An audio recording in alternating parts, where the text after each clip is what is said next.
menjatuhkan pidana kepada terdakwa tersebut. Oleh karena itu dengan pidana mati bersalah melakukan tindak pidana turut serta melakukan pembunuhan berencana.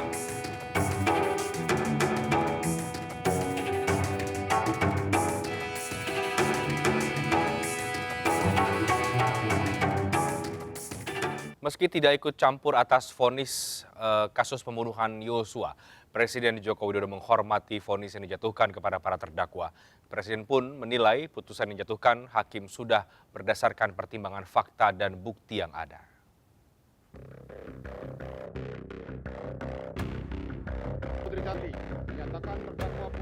Sidang pembunuhan Brigadir Yosua telah usai. Vonis pun telah dijatuhkan kepada kelima terdakwa. Presiden Joko Widodo yang terus mengikuti perkembangan kasus pembunuhan Brigadir Yosua menghormati vonis yang telah diberikan kepada para terdakwa. Kita tidak bisa ikut campur. Tetapi saya kira keputusan yang ada, saya melihat pertimbangan fakta-fakta, pertimbangan bukti-bukti, juga saya kira kesaksian dari para saksi itu menjadi penting dalam keputusan yang kemarin saya lihat. Tapi sekali lagi kita tidak bisa memberikan komentar. Ya. Sudah cukup adil bagi putusannya, Pak? Itu sudah diputuskan. Kita harus menghormati, semuanya harus menghormati keputusan yang ada. Ya. Sebelumnya, mantan Kadif Propam Polri Verdi Sambo divonis hukuman mati dalam kasus pembunuhan berencana Brigadir Yosua Huta Barat. Majelis Hakim menegaskan tidak ada hal yang meringankan Sambo. Perbuatan Sambo dinilai telah mencoreng institusi Polri. Majelis Hakim juga menyebut kekerasan seksual terhadap Putri Chandrawati tidak terbukti. MH telah terbukti secara sah dan meyakinkan bersalah melakukan tindak pidana turut serta melakukan pembunuhan berencana dan tanpa hak melakukan tindakan yang berakibat sistem elektronik tidak bekerja sebagaimana mestinya yang dilakukan secara bersama-sama. Menjatuhkan pidana kepada terdakwa tersebut oleh karena itu dengan pidana mati. Memerintahkan terdakwa tetap berada dalam tahanan, menetapkan barang bukti tetap terlampir dalam berkas dikembalikan kepada penuntut umum untuk digunakan dalam perkara lain. Vonis ini lebih berat dari tuntutan JPU yang menuntut Sambo dengan pidana penjara seumur hidup. Sementara itu, Majelis Hakim memvonis Putri Chandrawati dengan hukuman 20 tahun penjara. Sama seperti suaminya, Putri menerima vonis lebih berat dari tuntutan jaksa. Sebelumnya, jaksa menuntut Putri dengan hukuman 8 tahun penjara. Terdakwa Putri Chandrawati terbukti secara sah dan meyakinkan bersalah melakukan tindak pidana turut serta melakukan pembunuhan berencana. Menjatuhkan pidana terhadap terdakwa Putri Chandrawati dengan pidana penjara selama 20 tahun. Menetapkan lamanya masa penangkapan dan penahanan yang telah dijalani terdakwa dikurangkan seluruhnya dari pidana yang dijatuhkan. Menetapkan terdakwa tetap berada dalam tahanan. Sementara itu, asisten rumah tangga Verdi Sambo dan Putri Chandrawati, Kuat Ma'ruf, divonis 15 tahun penjara. Mantan ajudan Verdi Sambo, Bribka Riki Rizal, divonis 13 tahun penjara. Vonis terhadap Kuat dan Riki lebih berat dari tuntutan jaksa yang menuntut keduanya 8 tahun penjara. Barada Richard Eliezer menjadi terdakwa terakhir yang menjalani sidang vonis. Eliezer divonis 1 tahun 6 bulan penjara. Hanya Eliezer yang mendapat vonis lebih ringan dari tuntutan jaksa.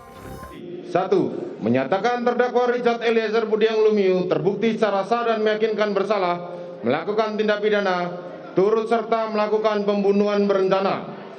Menjatuhkan pidana terhadap terdakwa Richard Eliezer Budiang Lumiu dengan pidana penjara selama 1 tahun dan 6 bulan. Suasana Pengadilan Negeri Jakarta Selatan, terutama di dalam ruang pengadilan, langsung riuh dengan teriakan dari pendukung Richard Eliezer. Terdakwa Richard pun tak kuasa menahan tangis usai mendengar vonis yang dibacakan Hakim Ketua Imam Wahyu Santoso. Dari Jakarta, Tim Liputan iNews melaporkan. 4 terdakwa pembunuhan berencana Brigadir Yosua menyatakan banding atas putusan majelis hakim. Terdakwa Kuat Ma'ruf dijadwalkan mengajukan banding pada 15 Februari, sedangkan Verdi Sambo, Putri Chandrawati, dan Riki Rizal pada 16 Februari 2023. menjatuhkan pidana kepada terdakwa tersebut. Oleh karena itu dengan pidana mati. Tidak terima dengan putusan hakim, Ferdi Sambo, Putri Chandrawati, Ricky Rizal, dan Kuat Maruf, terdakwa pembunuhan berencana Yosua, mengajukan banding. Pengajuan banding dilakukan Ferdi Sambo, Putri, dan Ricky Rizal Kamis kemarin, sedangkan Kuat Maruf mengajukan banding lebih awal. Vonis Majelis Hakim Pengadilan Negeri Jakarta Selatan terhadap Ferdi Sambo CS jauh lebih berat dari tuntutan jaksa. Dituntut penjara seumur hidup, Ferdi Sambo mendapat vonis hukuman mati. Sementara Putri Chandrawati yang dituntut 8 tahun penjara divonis 20 tahun penjara. Begitu pula dengan Ricky Rizal, dituntut 8 tahun penjara, divonis 13 tahun penjara. Sementara Kuat Maruf dari tuntutan 8 tahun penjara, divonis 15 tahun penjara.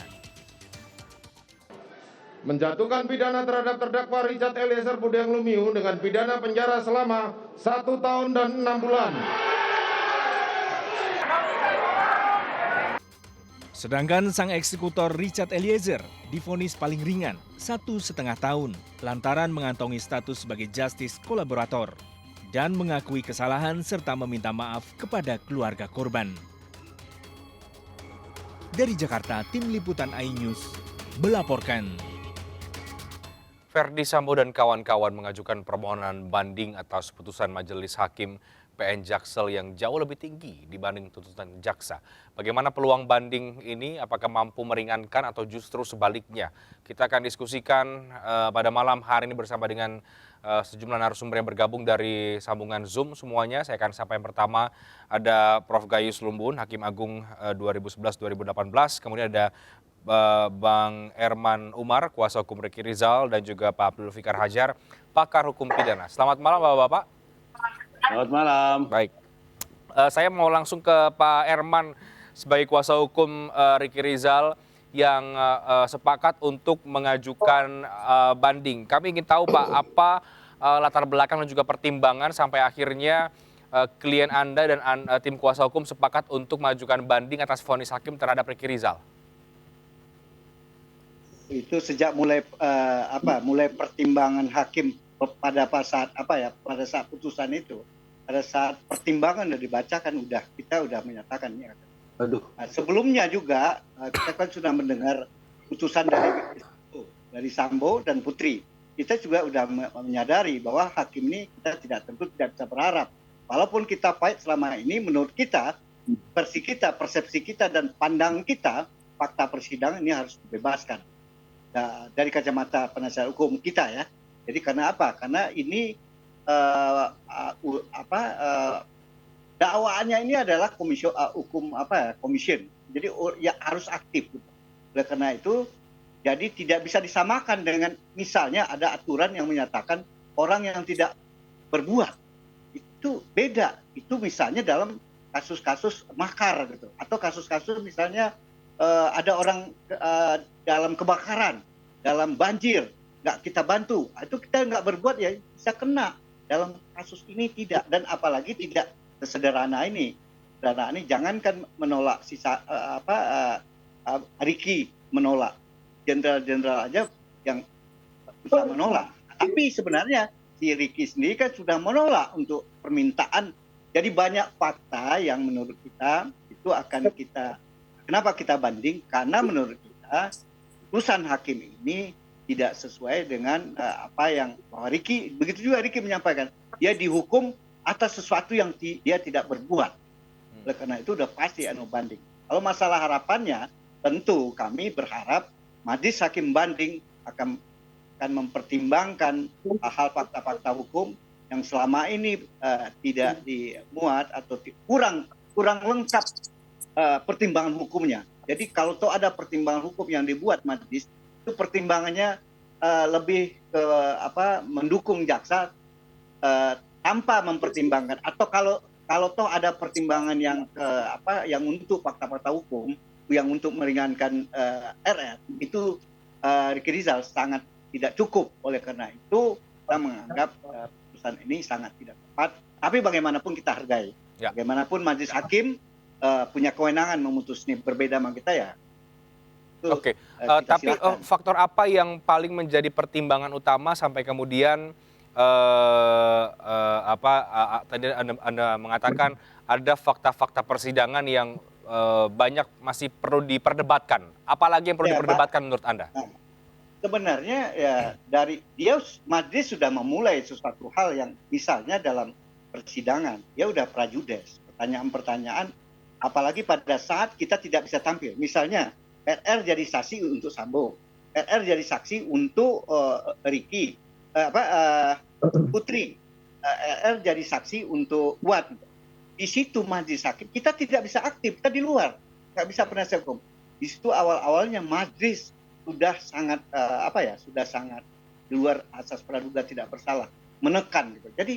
Jadi tidak bisa menurut kita dinyatakan bahwa seolah-olah Ricky Richard ini berbelit-belit. Tidak, dia pada saat tekanan itu jadi jelas dong dia tidak mau terima, sehingga ya berbeda dengan hakim yang menyatakan berbelit. Ya tidak sebenarnya, ya, namun demikian karena hakim sudah memilih menghukum, ya tentu alasan itu disebut gitu. Jadi sebenarnya banyak hal-hal yang akan kita ungkap, yang akan sama dengan pada saat di pengadilan pertama. Jadi itu akan kita tuangkan dalam bentuk banding, memori banding. Oke. Jadi sejak diputuskan Sambo dan Putri pun Anda sudah punya keyakinan bahwa ini vonisnya jauh lebih berat ya? Bukan masalah kalau bagi kita ya tidak tepat, bukan masalah berat tidaknya. Kalau berat ya mungkin hukuman yang ya tuntutan jaksa kan 8 tahun. Kemudian berat kan kita waktu pledoi menentang itu dakwaan tuntutan jaksa. Karena banyak asumsi. Itu yang diambil alih oleh pihak majelis. Jadi asumsi itu ditafsirkan fakta-fakta. Tapi itu haknya majelis lah. Oke, itu kita nggak berdebat lagi untuk. Tapi di perjuangan banding kita akan menyatakan itu lagi bahwa fakta-fakta itu tidak sempat dianalisa atau dipertimbangkan oleh majelis hakim. Oke, baik. Sebelum saya akan bertanya ke Prof. Gayus dan juga Pak Fikar, saya sapa dulu ada Bung Martin Simanjuntak, kuasa hukum dari keluarga Yosua. Selamat malam, Bang Martin. Selamat malam. Ya, saya ingin langsung juga ke Anda. Meskipun kemudian langkah banding adalah hak ya yang dimiliki oleh klien dan juga kuasa hukumnya begitu ya, menyikapi vonis hakim ini, ada Ferdi Sambo, Putri Chandrawati, Ricky Rizal dan juga Kuat Ma'ruf yang mengajukan banding. Sebagai pihak yang juga mencermati dan kuasa hukum dari Yosua Huta Barat, apa tanggapan Anda ketika para terdakwa ini mengajukan banding atas vonis hakim? Yang pertama ya, saya cukup kaget bahwa 4 orang terdakwa ini banding di waktu yang bersamaan. Saya tidak tahu apakah memang tidak sengaja atau memang kebetulan ya. Tapi itu tidak terlalu penting, hanya kaget saja itu. Lalu yang kedua, apa respon keluarga terhadap bandingnya para terdakwa? Kalau untuk 3 terdakwa yang lain, saya pikir banding itu kan tidak selamanya probabilitasnya ya selalu akan lebih menguntungkan. Ada peluang juga untuk naik. Nah ini yang harus diwaspadai, apakah nanti pada saat banding akan dikurangi atau mungkin bebas gitu ya, tapi juga ada kemungkinan juga untuk naik. Nah namun untuk terdakwa Ferdi Sambo memang saya juga mendorong agar banding. Kenapa? Karena posisinya itu adalah divonis hukuman mati ya. Sebagaimana manusia itu punya hak untuk hidup. Oleh karena itu daripada menerima nasib lebih baik banding. Itu wajib. Kalau saya pun jadi Bapak Ferdi Sambo pasti saya banding. Lalu yang ketiga, saya mau mengomentari sedikit tadi yang disampaikan oleh Bang Herman ya. Jadi mengenai pembuktian di persidangan pidana ataupun peradilan, itu tidak bisa kita nyatakan bahwa klien kita benar itu hanya berdasarkan dari keterangan yang bersangkutan sebagai terdakwa. Coba kita lihat, apa sih terminologi alat bukti keterangan terdakwa? Itu hanya mengikat pada dirinya sendiri. Ya. Tatkala sudah ada pembuktian dari JPU dan sudah terbukti secara sah dan meyakinkan, maka untuk saat ini setidak-tidaknya kita hormati bahwa memang putusan tersebut benar dan juga wajib dijalani gitu ya. Res judicata pro veritate habeteur. Nah, permasalahan banding ya, memang itu juga hak. Tapi ya kita ya rasional juga gitu ya, jangan sampai kita membuat suatu statement seakan-akan kita benar, peradilan kemarin itu pembuktiannya salah karena Ricky katanya tidak layak untuk dihukum. Nanti diajukan saja banding, ya kalau memang benar Ricky tidak bersalah, saya yakin pasti prosesi banding ataupun kasasi ataupun upaya-upaya hukum yang lain akan membuahkan hasil. Oke. Itu Baik. saja mungkin respon dari saya. Baik. Terima kasih. Pak Herman ada tanggapan Pak? Pertama ini janjian atau tidak bandingnya, kedua tadi disampaikan oleh Bang Martin Simanjuntak. Ya, oke, pertama masalah banding itu saya pun tidak tahu. Tapi itu tidak jadi urusan, sangat cengeng kita, sangat ini, nggak ada hubungan gitu. Jadi sejak awal kita sudah menyatakan banding secara oral. Tapi persoalannya kan proses banding itu sekarang kan harus ada pernyataan tertulis surat kuasa baru gitu. Oleh karena itu butuh waktu. Sebenarnya hari kedua itu sudah ada surat kuasa, tapi kita telat ke PTSB. Kalau andai kata sama pun tidak ada urusan. Tidak satu tim yang sama dengan pada saat itu. Pihak pihak Sambo atau pihak Kuat atau pihak Putri itu harus jelas itu. Pada saat pernah pihak jaksa menyatakan dalam repliknya seolah-olah tim Ricky Rizal, tim pengacara Ricky Rizal satu dengan Sambo. Sekarang saya jelaskan, saya pernah peringatkan jaksa, saya pernah buat keberatan, tapi saya nggak menyebut somasi karena sesama penegak hukum ya. Saya ingatkan peringatan, itu keliru Anda menyatakan seolah kami satu tim hukum yang sama. Nah, sekarang kembali, kalau masalah banding yang sama, itu semua orang berjuang atas atau perlawanan terhadap putusan. Itu hal yang wajar. Jadi itu perlu catatan. Yang kedua, masalah keterangan. Mungkin Martin, ya tentunya.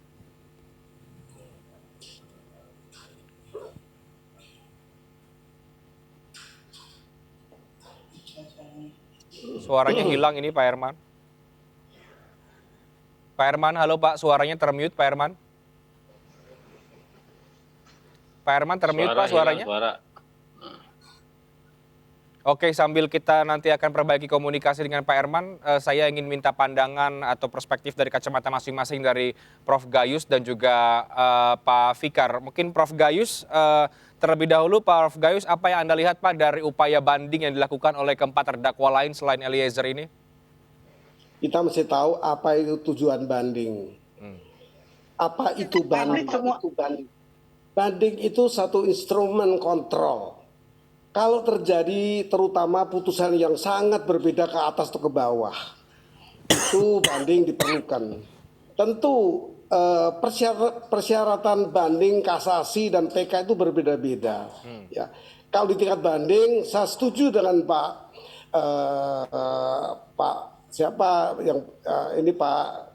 Umar. Pak Herman? Pak Herman ya. Memang ada.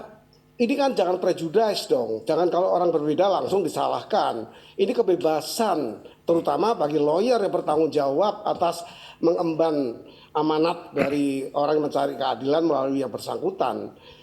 Tentu adanya kekurangan pertimbangan menurut yang bersangkutan, dan itu salah satu celah untuk melakukan kontrol tadi. Ya, apakah JPU kurang pertimbangan mengajukan tuntutan, apakah hakim kurang pertimbangkan. Nanti di tingkat kasasi atau MA itu malah dengan berbagai lagi, apakah ada kelalaian hakim yang nyata, apakah ada hal yang belum sangat sama sekali disentuh dipertimbangkan sebagai novum. Itu ada berbagai kriteria secara spesifik ditentukan. Jadi kalau saya bilang sepaham, ya tentu dirasakan oleh yang bersangkutan, bukan oleh pihak lain, pihak korban atau pihak yang lain. Jangan campuri dong. Ini kan urusan dari orang Pak Herman yang mendapatkan amanah permintaan bantuan hukum. Beliau pasti merasakan itu. Berarti ini ada kekurangan pertimbangan hukum yang perlu.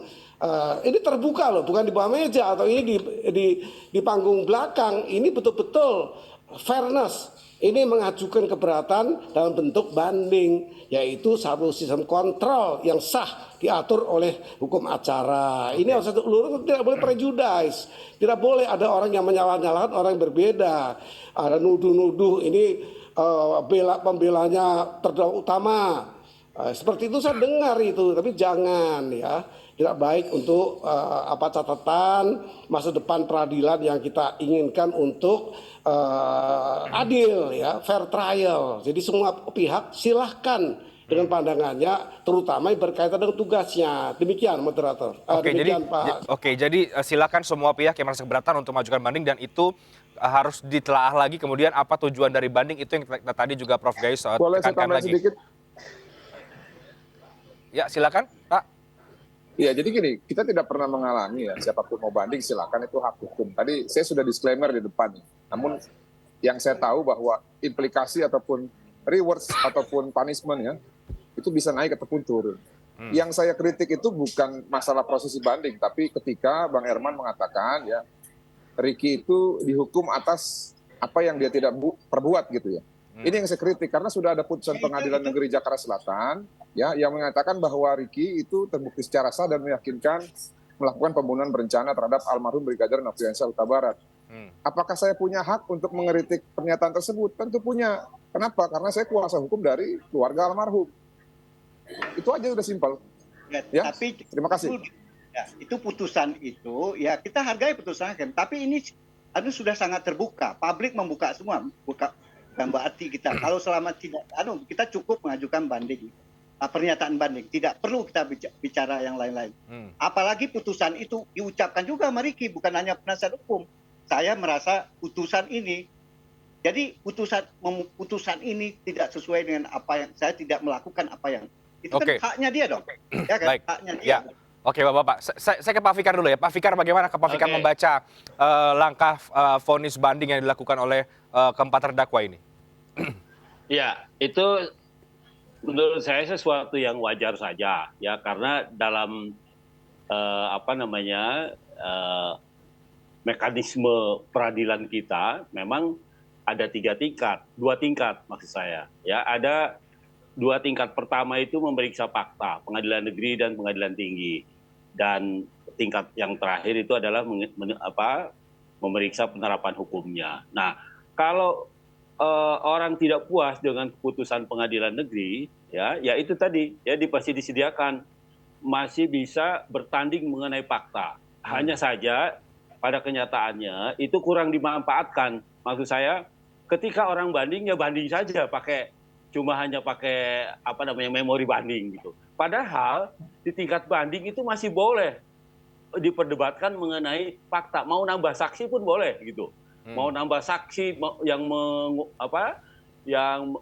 mendakwa atau saksi yang meringankan atau bukti lain boleh di tingkat pengadilan tinggi itu. Nanti pengadilan tinggi teknisnya apakah dia menyelenggarakan sendiri atau dia menunjuk kembali majelis yang menyediakan di pengadilan negeri. Nah, itu soal teknis gitu, soal pelaksanaannya gitu. Tetapi boleh 2 level peradilan ini adalah peradilan yang mengadili fakta, ya, yang mengadili peristiwanya gitu. Nah, kecuali nanti kalau sudah kasasi cuma menilai penerapan hukumnya saja. Nah, jadi menurut saya